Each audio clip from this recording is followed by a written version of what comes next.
এই মুহূর্তে যে খবরটা সামনে এসেছে সেটা শুনলে যে কারোর শিরদাঁড়া দিয়ে ঠান্ডা স্রোত বয়ে যাবে।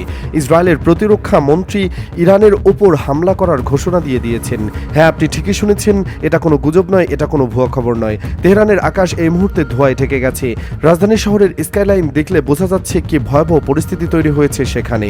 ইসরায়েল ইরানের বিরুদ্ধে সামরিক অভিযান শুরু করে দিয়েছে এবং একে আগাম সতর্কতামূলক হামলা বলে বর্ণনা করা হচ্ছে। ইসরায়েলের প্রতিরক্ষা মন্ত্রী ইসরায়েল কাটজ একটা বিবৃতি জারি করেছেন, যেখানে পুরো ইসরায়েলে স্থায়ী জরুরি অবস্থা ঘোষণা করা হয়েছে। এখন প্রশ্ন হলো, এই হামলার পরও আমেরিকা কি ইরানের উপর হামলা করবে? এই প্রশ্নের উত্তর খুঁজতে গিয়ে আরও চমকপ্রদ তথ্য বেরিয়ে এসেছে। আরও একটা বড় খবর এসেছে যেটা সত্যি উদ্বেগজনক। ইরানের সর্বোচ্চ নেতাকে নিরাপদ স্থানে সরিয়ে নিয়ে যাওয়া হয়েছে। বিভিন্ন সংবাদ সংস্থার বরাত দিয়ে জানা যাচ্ছে, সোশ্যাল মিডিয়ায় দাবি করা হচ্ছে এখন পর্যন্ত ইরানের প্রায় 30টি জায়গায় হামলা হয়েছে। এই হামলার লক্ষ্যবস্তুগুলোর মধ্যে ইরানের রাষ্ট্রপতি ভবন এবং গোয়েন্দা সংস্থার সদর দপ্তরও রয়েছে বলে জানা যাচ্ছে। তবে এই বিষয়ে এখনো কোনো বড় সংবাদ সংস্থা থেকে সরকারিভাবে নিশ্চিত করা হয়নি। এখন একটু পেছনে ফিরে তাকানো যাক। ইরান আর আমেরিকার মধ্যে কি এই যুদ্ধ শুরু হতে যাচ্ছে? কতদিনের মধ্যে এই যুদ্ধ শুরু হয়ে যেতে পারে? এই প্রশ্নগুলোর উত্তর খুঁজতে গেলে কিছু গুরুত্বপূর্ণ ঘটনা প্রবাহ দেখতে হবে। ইরান আর আমেরিকার মধ্যে গতকাল সুইজারল্যান্ডের জেনেভা শহরে তৃতীয় দফার আলোচনা হয়েছিল। সেই আলোচনা শেষ হওয়ার পরপরই ইরানের স্বরাষ্ট্রমন্ত্রী আব্বাস আরাকচি বাইরে এসে বলেছিলেন আলোচনার অভিজ্ঞতা ভালো ছিল। কিন্তু তারপরও ডোনাল্ড ট্রাম্পের বক্তব্যগুলো লক্ষ্য করলে দেখা যাচ্ছে সেগুলো অত্যন্ত উস্কানিমূলক এবং কোথাও না কোথাও যুদ্ধের ইঙ্গিত দিচ্ছে। আগামী এক সপ্তাহে পরিস্থিতি কোন দিকে এগোচ্ছে সেটা বুঝতে হলে একটা বিশেষ প্রেস রিলিজের দিকে নজর দিতে হবে। ইসরায়েলে অবস্থিত আমেরিকান দূতাবাস তাদের নাগরিকদের জন্য একটা নির্দেশনা জারি করেছে, যেটা পড়লে স্পষ্ট বোঝা যায় যুদ্ধ হওয়াটা প্রায় নিশ্চিত। সেই নির্দেশনায় কি বলা হয়েছে সেটা জানা দরকার। 27 ফেব্রুয়ারি 2026 তারিখে আমেরিকার স্টেট ডিপার্টমেন্ট নিরাপত্তা ঝুঁকির কথা বিবেচনা করে মিশন ইসরায়েলে থাকা অপ্রয়োজনীয় আমেরিকান সরকারি কর্মচারী এবং তাদের পরিবারের সদস্যদের সেখান থেকে বেরিয়ে যাওয়ার অনুমতি দিয়ে দিয়েছে। নিরাপত্তা পরিস্থিতির কথা মাথায় রেখে এবং কোনো পূর্ব ঘোষণা ছাড়াই আমেরিকান দূতাবাস তাদের কর্মচারী ও পরিবারের সদস্যদের ইসরায়েলের কিছু এলাকা যেমন জেরুজালেম এবং পুরনো শহর এবং ওয়েস্ট ব্যাংকে যাওয়া থেকে বিরত রাখতে পারবে বা আরও কঠোর বিধিনিষেধ জারি করতে পারবে। মানুষজন চাইলে বাণিজ্যিক ফ্লাইট পাওয়া যাওয়া অবস্থায় ইসরায়েল ছেড়ে যাওয়ার কথা ভাবতে পারে। এর মানে কি দাঁড়াচ্ছে? আমেরিকা যদি ইরানে হামলা করে তাহলে ইরানের পাল্টা জবাব আসবে ইসরায়েলের ওপর। একই কারণে আমেরিকা তার সব নাগরিকদের ইসরায়েল ছাড়ার নির্দেশ দিচ্ছে। মনে রাখতে হবে, এর আগে ভারতও এই একই রকম নির্দেশনা জারি করেছিল। এখন স্বাভাবিকভাবেই প্রশ্ন জাগে, ইরানের কি প্রস্তুতি আছে? হ্যাঁ, এটা সত্যি একটা গুরুত্বপূর্ণ প্রশ্ন।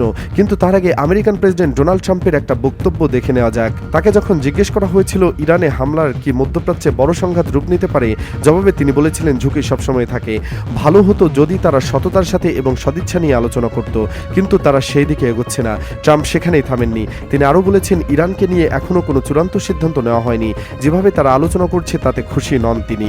তাদের কাছে পারমাণবিক অস্ত্র থাকা উচিত নয় এবং যেভাবে তারা আলোচনা করছে তাতে তিনি মোটেও সন্তুষ্ট নয়। অন্যদিকে ইরানের মনোভাব সম্পূর্ণ আলাদা। আব্বাস আরাকচি আলোচনা নিয়ে আশাবাদী, কিন্তু এটা মানে এই নয় যে আলোচনা চলছে বলে আমেরিকা হামলার পরিকল্পনা করছে না। আগেরবারও তো একই ঘটনা ঘটেছিল। জুন 2025 সালে যখন ইসরায়েলের সাথে ইরানের 12 দিনের যুদ্ধ চলেছিল, তখন আমেরিকা আর ইরানের মধ্যে আলোচনা চলছিল। তারপরও আমেরিকা ইরানের পারমাণবিক স্থাপনায় হামলা করেছিল। সবচেয়ে চাঞ্চল্যকর খবর হলো আমেরিকার পররাষ্ট্রমন্ত্রী মার্কো রুবিও ইসরায়েলে যাচ্ছেন। এর উদ্দেশ্য কি? স্পষ্টতই যুদ্ধের প্রস্তুতি নেওয়া এবং এই সফর আগামী 2-3 দিনের মধ্যে হতে যাচ্ছে। আমেরিকার পররাষ্ট্রমন্ত্রী মার্কো রুবিও আগামী সপ্তাহের মধ্যে ইসরায়েল সফরে যাচ্ছেন, এমন সময় যখন প্রেসিডেন্ট ডোনাল্ড ট্রাম্প ইরানের সাথে চলমান আলোচনায় অসন্তোষ প্রকাশ করছেন। শুক্রবার আমেরিকার পররাষ্ট্র দপ্তর জানিয়েছে, রুবিওর এই সফর হবে 2 থেকে 3 মার্চ। এই সফরে ইরান ও লেবাননের সাথে সম্পর্কের বিষয়ে আলোচনা হবে এবং যুদ্ধবিধ্বস্ত গাজায় ট্রাম্পের 20 দফা পরিকল্পনা বাস্তবায়নের বিষয়েও কথা হবে। এর মানে একটা কথা পরিষ্কার যে 2 মার্চ বা 3 মার্চের আগে আমেরিকা হামলা করবে না, কারণ পররাষ্ট্রমন্ত্রী মার্কো রুবিও তখন সেখানে থাকবেন। হতে পারে ইরানে কিভাবে হামলা করা হবে তার রূপরেখা তৈরি করা হবে। এবার আসা যাক ইরানের প্রস্তুতির দিকে। গতকাল যে আলোচনা হয়েছে সেই বিষয়ে আব্বাস আরাকচি বলেছেন, দীর্ঘ সময় ধরে আলোচনা হয়েছে এবং এটা এখন পর্যন্ত সবচেয়ে ইতিবাচক আলোচনা ছিল। একদিকে ট্রাম্প হামলার হুমকি দিচ্ছেন আর অন্যদিকে আরাকচি বলছেন আলোচনা ভালো হয়েছে, সবচেয়ে দীর্ঘ আলোচনা হয়েছে, এখন পর্যন্ত সবচেয়ে সফল আলোচনা হয়েছে। ওমান এই আলোচনার মধ্যস্থতা করেছে এবং ওমান জানিয়েছে আগামী সপ্তাহেও আলোচনা হবে। বৃহস্পতিবার সন্ধ্যায় আলোচনা শেষে সাংবাদিকদের সাথে কথা বলতে গিয়ে আব্বাস আরাকচি বলেছেন, এই দফার আলোচনা এখন পর্যন্ত সবচেয়ে গুরুত্বপূর্ণ এবং সবচেয়ে দীর্ঘ ছিল। তিনি বলেছেন, দুই পক্ষের মধ্যে এবার গুরুত্ব আগের চেয়ে অনেক বেশি স্পষ্ট ছিল। তিনি আন্তর্জাতিক পারমাণবিক শক্তি সংস্থার মহাপরিচালক রাফায়েল গ্রোসির উপস্থিতির প্রশংসা করেছেন এবং বলেছেন প্রযুক্তিগত আলোচনার জন্য তার উপস্থিতি সহায়ক ছিল। আরাকচি জানিয়েছেন, দুই বিষয়ে দুই পক্ষের মধ্যে মধ্যে বোঝাপড়া হয়েছে, তবে কিছু বিষয় এখনও মতপার্থক্য রয়েছে। তিনি বলেছেন প্রযুক্তিগত দল সোমবার থেকে আলোচনা শুরু করবে। তিনি এটাও বলেছেন বৃহস্পতিবারের আলোচনায় চুক্তির গুরুত্বপূর্ণ বিষয়গুলো নিয়ে গুরুতর আলোচনা হয়েছে, সেটা পারমাণবিক ইস্যু হোক কিংবা নিষেধাজ্ঞা তুলে নেওয়ার প্রশ্ন। এখন পরিস্থিতি বিচার করলে দেখা যাচ্ছে আগামী সপ্তাহে প্রযুক্তিগত দলের আলোচনা হচ্ছে সোমবার থেকে।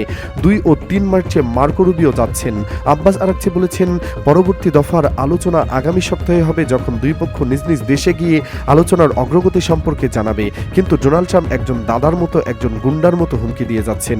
ইরানের প্রস্তুতি কেমন সে প্রশ্নে ফিরে আসা যাক। ট্রাম্পের সাম্প্রতিক হুমকির পর এবং বিশেষ করে আমেরিকার নৌবাহিনীর জাহাজ এবং যুদ্ধবিমান দিয়ে কিভাবে ইরানকে ঘিরে ফেলছে সে বিষয়টা মাথায় রেখে ইরানকে সামরিক প্রস্তুতিতে নিতে হবে। ইরানের সামরিক প্রস্তুতি দেখতে হবে। প্রথমত মিসাইল ও বিমান প্রতিরক্ষা ব্যবস্থার কথা বলতে গেলে ইরান তার ব্যালিস্টিক ও ক্রুজ মিসাইল সক্ষমতা বাড়াচ্ছে। যেসব স্থাপনা আগে ক্ষতিগ্রস্ত হয়েছিল সেগুলো মেরামত ও সম্প্রসারণ করা হয়েছে, যাতে প্রয়োজনে বিপুল সংখ্যক মিসাইল ছোড়া যায়। আইআরজিসি রেভলিউশনারি গার্ড সাম্প্রতিক মহড়ায় ফাতেহ 360 এর মতো ছোট এবং মাঝারি পাল্লার মিসাইল প্রদর্শন করেছে। বার্তায় স্পষ্ট যে পারস্য উপসাগরের আশপাশে আমেরিকান ঘাঁটি ও জাহাজ লক্ষ্যবস্তু হতে পারে। খোরদাদ এবং বাওয়ার 373 এর মতো বিমান প্রতিরক্ষা ব্যবস্থা বিভিন্ন জায়গায় মোতায়েন করা হয়েছে এবং যৌথ মহড়া করা হচ্ছে যাতে কোনো আমেরিকান বিমান হামলা সহজে না হয়।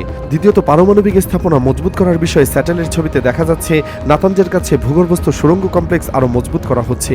সুড়ঙ্গের মুখে নতুন কংক্রিট ঢালা হচ্ছে এবং কিছু অংশ আরও গভীরে নিয়ে যাওয়া হচ্ছে, যাতে বিমান হামলায় সেগুলো ধ্বংস করা কঠিন হয়। বিশ্লেষকদের মতে ইরান চায় সীমিত আমেরিকান হামলাতেও তাদের ইউরেনিয়াম সমৃদ্ধকরণ সক্ষমতা পুরোপুরি শেষ না হয়, অর্থাৎ প্রতিরক্ষা ক্ষমতা বজায় থাকুক।